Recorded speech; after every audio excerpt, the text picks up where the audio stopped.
कि हमें वालिदैन भी नसीहत करते हैं और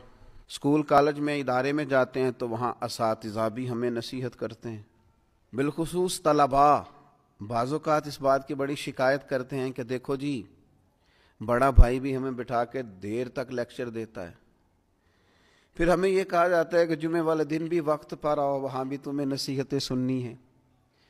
नौजवानों की तरफ से बाज़ औक़ात ये बात सुनने को मिलती है कि आखिर हम कितनी को नसीहत सुने। हर आदमी हमें समझा रहा है, हर आदमी हमें लेक्चर दे रहा है, हर आदमी हमें अपने तजर्बात से आगाह कर रहा है, तो आखिर हम कितना को इस लेक्चर को सुने, ये बाज़ औक़ात वसवसा आता है।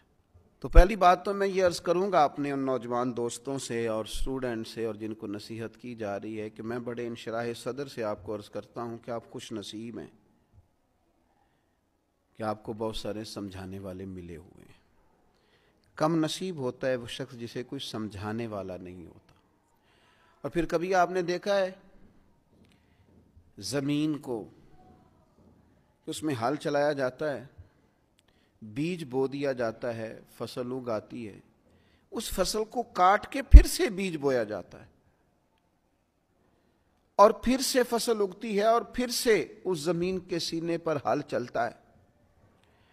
वो कितनी ही फसलें देती है, वो कितने ही दरख्त उगाती है, वो कितना ही इंसानों का, जानवरों का फायदा करती है, कितने ही लोगों को ग़िज़ा और खुराक मुहैया करती है, लेकिन कभी ये नहीं कहती कि आखिर मैं कितना को हल चलाऊंगी, मेरे अंदर कितना को बीज बोया जाएगा। लेकिन वो ज़मीन है,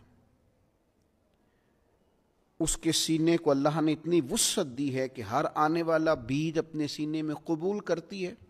और हर मौसम का नया फल और नई फसल और नई सब्जी कौम को फराहम करती है।